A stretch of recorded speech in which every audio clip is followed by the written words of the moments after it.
दोस्तों, ये कहानियां सिर्फ और सिर्फ मनोरंजन के लिए हैं। किसी तरह का अंधविश्वास फैलाने की हमारी कोई मंशा नहीं है। दोस्तों, आज मैं आपको एक और सच्ची घटना बताने जा रहा हूं जो मुझे मेरे एक दोस्त ने कुछ समय पहले बताई थी। जगहों और किरदारों के नाम गोपनीयता बनाए रखने के लिए बदल दिए गए हैं। कोई घटना कितनी सच है या झूठ, इसका फैसला या तो वो कर सकता है जिस पर वो गुजरी हो, या फिर आप जैसा कहानी सुनने वाला जो एक कहानी के साथ साथ कुछ ऐसा सुनना चाहता है जिसका कोई रैशनल एक्सप्लेनेशन यानी कोई तर्कसंगत व्याख्या ना हो सके। दोस्तों, ऐसा ही कुछ हुआ था रावला नरलाई गांव के अकाला के साथ। अकाला, जिसकी एक शमशान घाट के बाहर अर्थी, कफन और मौत के बाद काम आने वाले इसी तरह के दूसरे सामान की दुकान थी। वारिस हो या लावारिस, दोनों की मौत मुफ्त नहीं होती। आजकल मौत के बाद कफन तो क्या, 4 कंधे मिलने भी मुश्किल हो जाते हैं। रावला नरलाई एक छोटा सा गांव था। अकाला के लिए किसी का मरना उसके धंधे के लिए अच्छा होता। अकाला तो क्या, गांव का कोई भी आदमी इस बात से खुश ना होता, पर मरता क्या ना करता। कोई मरे ना तो अकाला की रोजी रोटी कैसे चले, जानकार हो या अनजान। कई बार ना चाहते हुए भी अकाला को उसके लिए सामान के पैसे तो लेने ही पड़ते थे। कई बार उसने कई लावारिस लाशों को खुद कफन दफन का इंतजाम करके दिया था, पर आखिर एक अकेला अकाला कितने मुर्दों का तन ढांप सकता था। वो कई बार अपने पुरखों को कोसता था कि क्यों इस तरह का काम किया उन्होंने जो उसे आज भी चलाना पड़ रहा है, पर अब काफी देर हो चुकी थी। अकाला की शादी हुए 7 साल हो चुके थे और उसकी एक 4 साल की बेटी भी थी जिसका नाम उसने अपने नाम की तरह ही त्रिकाली रखा था। अकाला का नाम उसके धंधे पर एकदम फिट बैठता था। अकाला, जिसका कोई काल नहीं। काल यानी सिर्फ मौत ही नहीं, समय भी। असमय, असोचा, अकाला, एकदम मौत की तरह कभी भी होने वाला। कहने को तो अकाला के पास चारा नहीं था। ये काम करते उसकी पुश्तें बीत चुकी थी, पर एक बार ऐसा वाकया पेश आया कि अकाला अपने नाम और काम दोनों के मतलब से दहल गया था। पक्के हाईवे से उतरने के 2-2.5 घंटे बाद भी हम रावला नरलाई गांव ढूंढ रहे थे। सफर की थकान से ऊबकर हमने कुछ पल सामने आ रही एक छोटी सी चाय की टपरी पर बिताने की सोची और सोचा शायद थोड़ा रास्ता भी समझ में आ जाए। इंटरनेट यहां ठीक से काम नहीं कर रहा था तो गूगल देवता का साथ मिलना भी संभव नहीं था। उस कच्ची सड़क पर पास के गांव के कोई 2 चरवाहे अपनी बकरियां चलाकर वापस लौट रहे थे। गाड़ी से उतरकर बकरियों के बीच से जगह बनाते हुए हमने फटाफट चाय की टपरी के नीचे रखे छोटे से बेंच पर कब्जा जमा लिया। मिट्टी के कुल्हड़ में एक फैन के साथ गांव की देसी चाय का जायका लेते हुए हमने चाय वाले से गांव का थोड़ा रास्ता समझ लिया था। सर्दियों के दिन थे। दोपहर की कुनकुनी धूप के साथ चाय पीकर हम तरोताजा हो गए थे। कमर कुछ सीधी कर लगभग आधे घंटे के बाद हमने गाड़ी स्टार्ट की और कुछ पौना घंटा यहां वहां भटकने के बाद हम रावला नरलाई पहुंच चुके थे। थोड़ा ढूंढने और 1-2 बार अकाला से फोन पे बात करने के बाद हम अकाला के घर पहुंच चुके थे। गांव का आदमी आज भी भोला और सीधा होता है। दस्तक देने से घर तो क्या, दिल के दरवाजे भी खोल दिया करता है।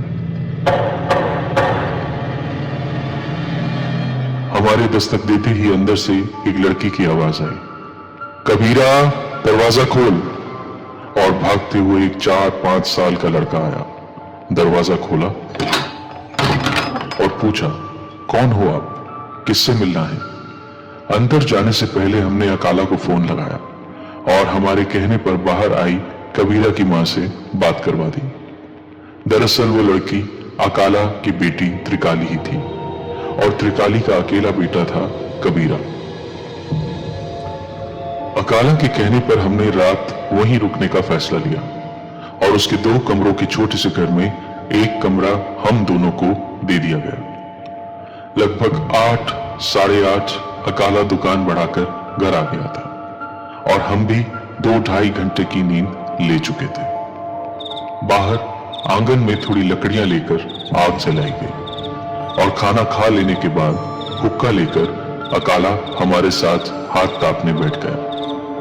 हमने अकाला को अपनी आग भगत का धन्यवाद देकर बात शुरू करनी चाहिए, पर अकाला का चेहरा कुछ गंभीर था।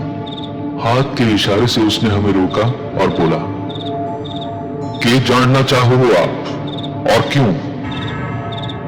उसकी बात सुनकर मैं थोड़ा ठिठक गया और बोला, वो सादिक भाई ने आपसे बात की होगी, एक बड़े चैनल के रिपोर्टर हैं राजस्थान में। अकाला एक पल को रुका और बोला, "भाई बात तो की थी, मने याद हो, इसीलिए तो थम हिया बैठे हो, पर मैं पूछूं के करोगे जान के। खैर जो भी करो, अब इतनी दूर तो हिया आए हो तो खाली हाथ कहीं जाओ।" और उसके बाद अकाला ने जो बताया वो मैं आपको अपने शब्दों में यहां बताने की कोशिश कर रहा हूं। कुछ 20 साल पहले की बात है। कफन दफन की दुकान थी हमारी, पुश्तैनी दुकान।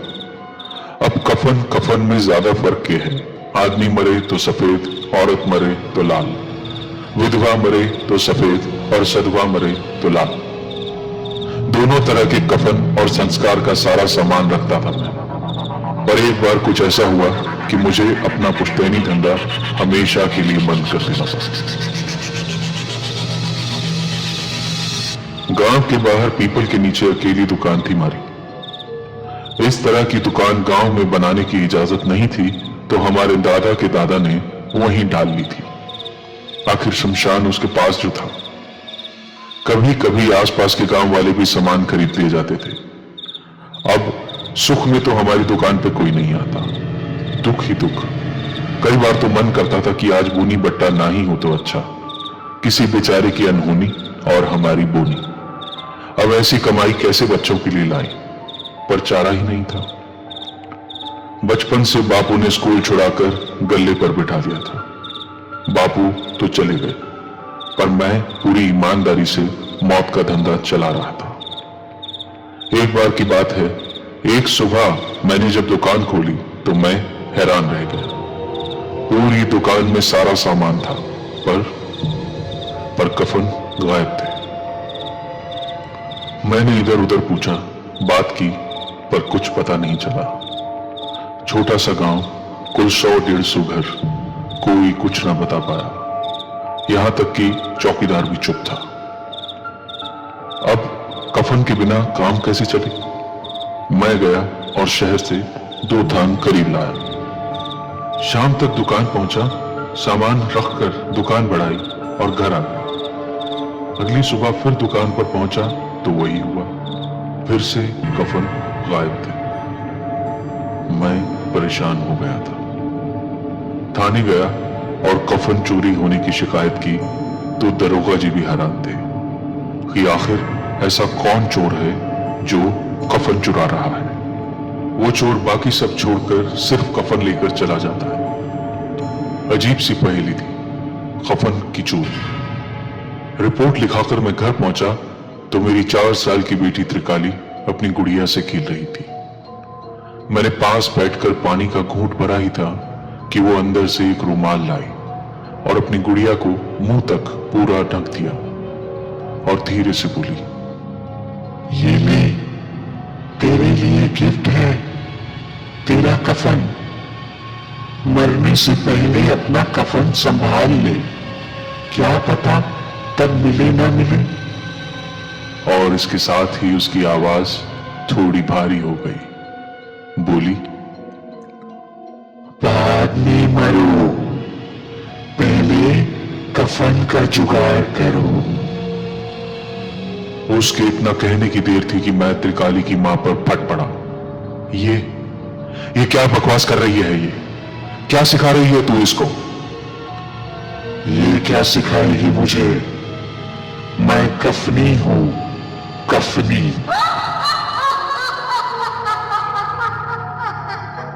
हम इसका कोई इलाज ढूंढे इससे पहले ही अगली सुबह से दुकान से कफन गायब होने लग गए। और बात सिर्फ गायब होने की होती तो एक बात थी, यहाँ तो रोज आसपास के हर गांव में किसी न किसी मनहूस घर के दरवाजे पर कोई कफन टांग जाता था और कुछ दिन बाद उसी घर में कोई न कोई मर जाता था। और इसके साथ साथ इस स्मशान में आने वाली हर लावारिस लाश पर कफन होता था। बड़ी हैरानी की बात थी, जहां जहां कोई लावारिस लाश मिलती थी उस पर कफन डला हुआ होता था। ये कफनी की क्या कहानी है? मैंने अकाला की बात को काटते हुए पूछा। अकाला ने फिर हाथ से रुकने का इशारा किया और आगे की कहानी सुनाने लगा। भाई जी, ये मुसीबत शुरू हुई थी भंवरलाल के घर से, और उसके बाद बदकिस्मती की तरह हम पर ऐसे फैल गई कि एक समय था जब गांव के हर दरवाजे के पास हमें कफन तैयार रखना पड़ता था। और जब कोई बदकिस्मत ऐसा नहीं कर पाता था तो उसके घर के बाहर कफनी एक कफन रख जाती थी। रोज रात किसी भी घर पर आकर कफन मांगती थी। उसे कफन मिल गया तो ठीक, नहीं तो उस घर में मौत नाचती थी। तो जैसा मैंने कहा कि बात शुरू हुई थी भंवरलाल के घर से। भंवरलाल की लुगाई थी भरमू। भरमू और भंवरलाल की नई नई शादी हुई थी। भरमू की डोली आए अभी एक ही दिन हुआ था कि एक रात उसने कुछ देखा जिसे देख वो इतना डर गई कि उसने जिद पकड़ ली कि मुझे वापस छोड़कर आओ, मुझे अपने घर जाना है। बहुत जोर देकर पूछने पर उसने बस इतना ही बताया कि रात में उसने दीवार पर और छत पर पैर चलते देखे हैं। उसने कहा कि रात में उसके कमरे का दरवाजा अचानक खुल गया। उसे लगा कि जैसे उसने किसी के अंदर आने की आहट सुनी है, पर उसे कोई आता दिखा नहीं। बस किसी लड़की के कदमों की आवाज आ रही थी, क्योंकि लगातार घुंघरू बज रहे थे। कुछ देर बाद हिम्मत करके वो बिस्तर से उठी और जब वो दरवाजा बंद करके लौटी तो दिए की रोशनी में उसे दिखा कि दो पैर उसके बिस्तर पर से होते हुए सामने दीवार पर चढ़ रहे थे। पैर एकदम कोयले की तरह काले थे और जिंदगी में पहली बार उसने देखा कि उन काले पैरों में लाल रंग के घुंघरू चमक रहे थे। वो उसके ऊपर की छत पर काफी देर उल्टे चिपके रहे और कुछ देर में उसे लगा कि पैरों में से दो आंखें चमक रही हैं, जो हल्के उजाले में लगातार उसे घूर रही हैं। वो बर्फ सी उसी खाट पर जमी रही। इसके बाद दोनों पैर पूरे कमरे का चक्कर लगाकर दिए की लौ के पास पहुंचे और धू धू करके जलने लगे। इसके बाद जलते पैरों ने जमीन पर सोए उसके पति भंवरलाल के बिस्तर का एक चक्कर लगाया और गायब हो गए। कमरे से पूरी रात जले मांस की दुर्गंध आ रही थी। सुबह उठने के बाद से ही भंवरलाल पागल सा हो गया था। वह सुबह से ही 2 बार घर से भाग चुका था और जबरदस्ती वापस लाने पर मारपीट करने को उतारू हो जाता था। डॉक्टर के इंजेक्शन देने के बाद कुछ देर तो सोया, पर दोपहर बाद उठते ही फिर कहीं चला गया था और अब शाम तक उसका कोई अता पता नहीं था। यहां भंवरलाल के खो जाने के बाद भरमू ने शोर मचा दिया कि हो न हो उसकी शादी किसी पागल से करा दी गई है और उसके ससुराल वाले भूत भूतनी हैं जिनके घर में बिना आदमी औरत के पैर चलते हैं। बड़ी मुश्किल से भरमू को समझा बुझाकर रोका गया और बात गांव से बाहर ना जाए इसलिए गांव के कुछ बड़े बूढ़ों ने तंग आकर एक अघोरी तांत्रिक को बुलवाया। उस अघोरी तांत्रिक ने बताया कि भंवरलाल पर पैर आए हैं। अब वो अपनी मर्जी से कहीं नहीं जा सकता। वो वहीं जाएगा जहां उसे ये पैर लेकर जाएंगे। पैर आना मतलब? एक गांव वाले ने पूछा। तो तांत्रिक ने बताया कि अब वो अपने बस में नहीं रहा। ये किसी बुरी आत्मा का साया है कोई आत्मा जो बरसों कैद में रही है और अब शरीर छूट जाने के बाद एक जगह थमने वाली नहीं है। जो उस आत्मा के असर में होगा वो बस घूमता रहेगा, भटकता रहेगा। सबके गुहार करने पर कुछ और दिन साधना करने के बाद उस अघोरी ने बताया कि ये अतृप्त आत्मा नए जोड़ों की तलाश में ही घूम रही है। 3 रात अगर भंवरलाल और उसके घर वाले जांघों तक मिट्टी में टांगें गड़ाकर श्मशान में उसके साथ साधना करेंगे तो उनके घर से वो आत्मा हमेशा के लिए चली जाएगी, पर गांव में कोई भी शांति से नहीं रह पाएगा। मजबूरी में भंवरलाल के पूरे परिवार को पूरे नियम के साथ ये कठोर साधना करनी पड़ी और जल्दी ही उनका पीछा उस आत्मा से छूट गया। पर इसके बाद उस खौफ का कहर पूरे गांव पर टूट पड़ा।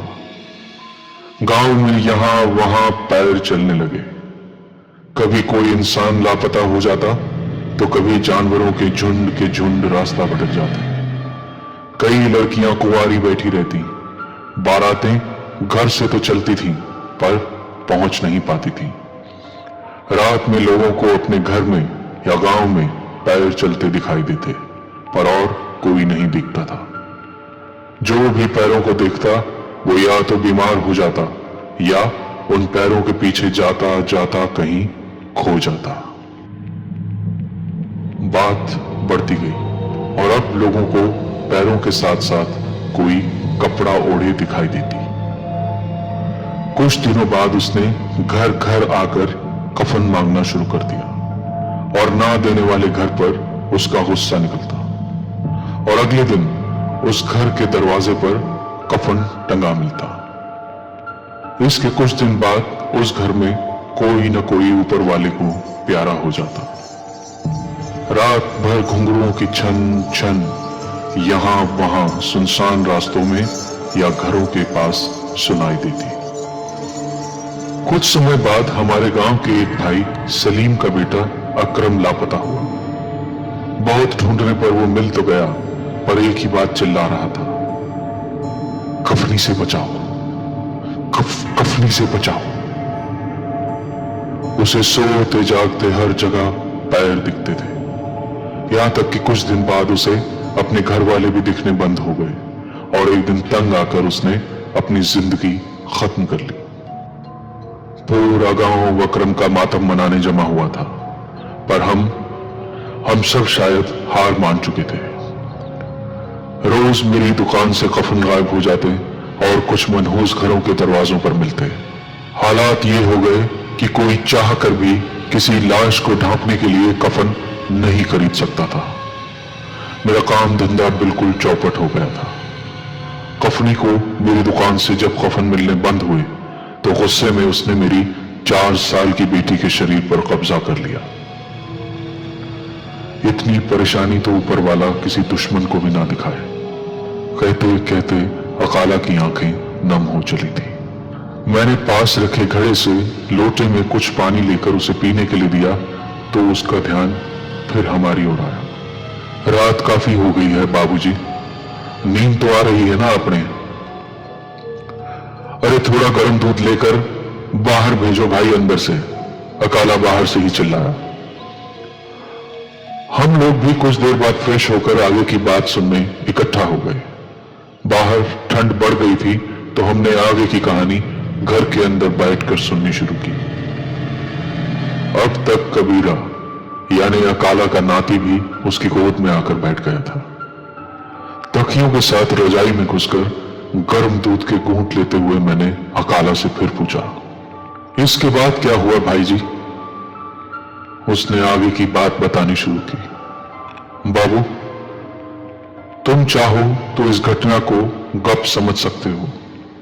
आजकल कौन इन सब बातों में माने हैं, विज्ञान को जमानो है, पर इससे पहले आप इसे हल्के में लो। मैं बताना चाहूंगा कि ये हमारी आप बीती है। इस गांव में हर किसी की आप बीती। आज जो हंसता खेलता परिवार देख रहे हो आप, इसके पीछे बहुत बड़े बलिदान दिए गए हैं। डरता कांपता हुआ मैं अपनी बेटी को लेकर उसी अघोरी के पास मदद के लिए गया। वो इस समस्या के बारे में सब कुछ जानता था, क्योंकि आए दिन गांव से कोई ना कोई उसके पास पहुंच जाता था। पर आज तक ऐसा कभी नहीं हुआ था कि कफनी ने किसी बच्चे को तंग किया हो या किसी के शरीर पर कब्जा किया हो। मेरी बेटी को देख उस अघोरी का दिल पसीज सा गया। त्रिकाली की आंखें बदल चुकी थी।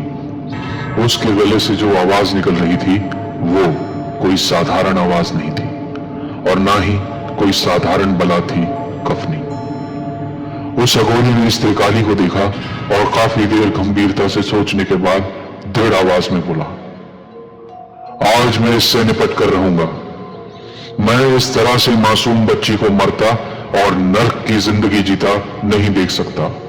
पर एक बात तय है कि जब तक कफनी की आत्मा तुम्हारी बेटी के अंदर है, वो गांव वालों को नुकसान नहीं पहुंचा पाएगी। मैं उसे यहीं रखूंगा।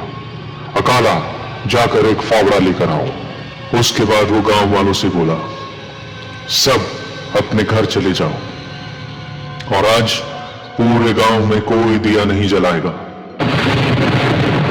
कल रात तक एक शानदार महंगे कफन का इंतजाम करो और उसके साथ एक मखमली बिस्तर और एक रेशमी साड़ी, मखमल का तकिया और खूब सारे पकवान। ताजे पकवान बना दिए जाएं और रात को सजाए जाएं। तब तक गांव में कोई कुछ नहीं खाएगा। ये एक लड़की की अतृप्त आत्मा है। इसका नाम था संवरणी।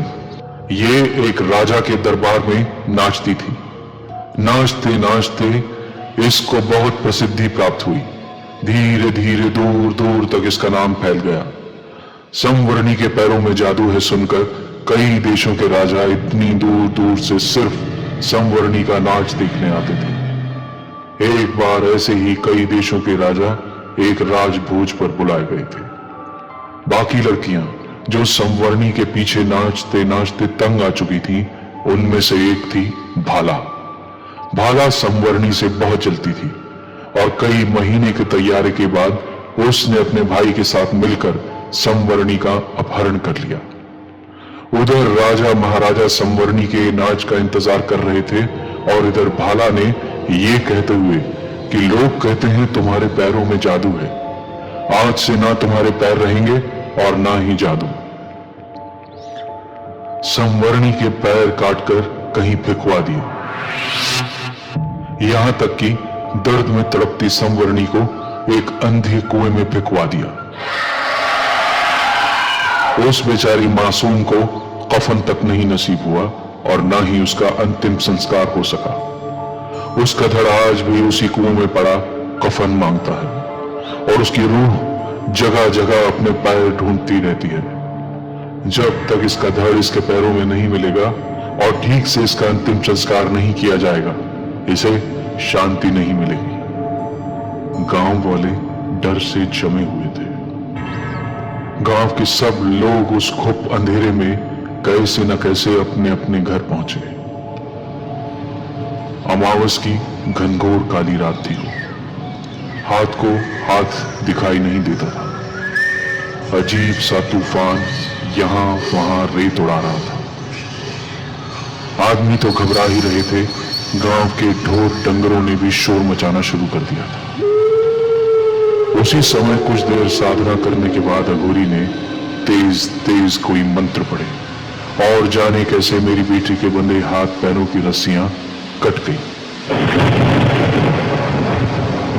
इसके बाद त्रिकाली बोली, मिले नहीं तो कफन ढूंढ के आएगी। कफनी अपने पैर ढूंढ कर लाएगी। जहां भी बजते हो घुंघरू, पास मिलेगी मेरी रूह। इसके साथ ही त्रिकाली भयानक आवाजें निकालती गांव की दूसरी ओर चल दी। उसके आगे दो पैर घुंघरू बजाते हुए चल रहे थे। दिख कुछ ज्यादा नहीं रहा था। पीछे अघोरी एक लालटेन पकड़े मंत्र बोलता हुआ आ रहा था और मैंने बड़ी मुश्किल से त्रिकाली का हाथ पकड़ रखा था। वो अपने साथ मुझे लगभग घसीटते हुए ले जा रही थी, साथ साथ बोलती जा रही थी, कफनी अपने पैर ढूंढ कर लाएगी। चलते चलते हमें एक पुराने बड़ के पेड़ के पास ले आया गया। तूफान जोरों पर था। तभी त्रिकाला वहां से गायब हो गई। लालटेन की रोशनी कम थी। उसी पल भयानक बिजली कौंधी और हमने देखा कि त्रिकाला ऊपर बड़ के पेड़ पर बैठी है। अघोरी के इशारे पर उसने लालटेन लेकर जमीन पर रख मैंने बड़ के पेड़ के नीचे खोदना शुरू किया। तभी वहां दहलाते तूफान में कई पैरों के नाचने की आवाजें आने लगी। पूरा इलाका घुंघरुओं की बुधा आवाजों से गूंज रहा था। दिख कोई नहीं रहा था, पर रेत पर कई पैरों के निशान बनते जा रहे थे। कुछ देर बाद मेरी कुदाल की घुंघरुओं से टकराने की आवाज हुई। उसी आवाज के साथ चीखती हुई त्रिकाली सीधी पेड़ से नीचे गिरी। अघोरी बाबा शायद पहले से जानता था। उसने लपक कर मेरी बिटिया को पकड़ लिया और जल्दी से मेरे खोदे गए गड्ढे से मिट्टी हटाकर घुंघरुओं बंधे 2 कंकाली पैर वहां से निकाले। वो पैर निकलते ही घुंघरुओं का शोर थम गया था। इसके बाद एक बार फिर त्रिकाली हमें गांव के मुहाने पर एक सुनसान पुराने कुएं के पास ले आई। अघोरी ने त्रिकाली पर आई कफनी की आत्मा की मदद से उसके धड़ को भी उस सुनसान कुएं से ढूंढ निकाला। पूरा धड़ कंकाल में बदल चुका था। उसका एक हिस्सा निकालते तो दूसरा नीचे गिरता। रात इसी में बीत चुकी थी। सुबह रस्सी डालकर सावधानी से उसका एक एक टुकड़ा निकाला गया। अब तक तूफान थम गया था। एक अजीब सी शांति का एहसास हो रहा था। त्रिकाली को लेकर मैं खुशी के आंसुओं के साथ घर पहुंचा। अघोरी के बताए अनुसार पूरे गांव के लोगों ने मिलकर संवर्णी के कंकाल का उसके पैरों समेत अंतिम संस्कार किया।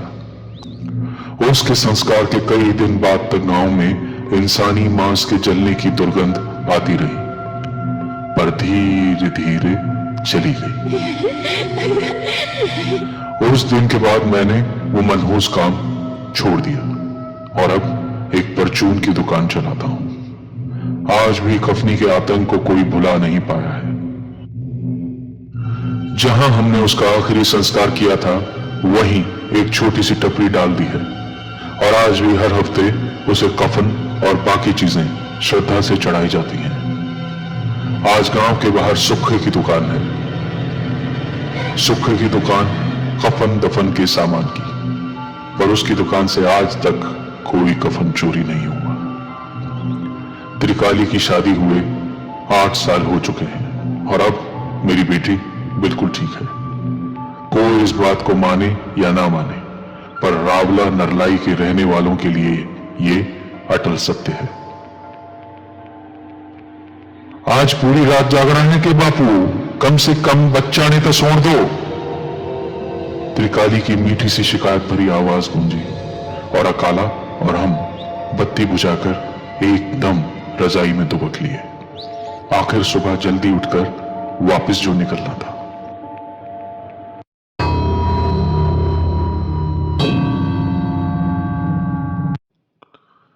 दोस्तों, उम्मीद करता हूं कि आपको मजा आया होगा। इस कहानी को इतना शेयर करें, लाइक करें कि मुझे भी आगे की कहानियां लिखने में मजा आ जाए। अगली कहानी का टिकट खरीदिए, लाइक कीजिए, शेयर कीजिए और सब्सक्राइब कीजिए।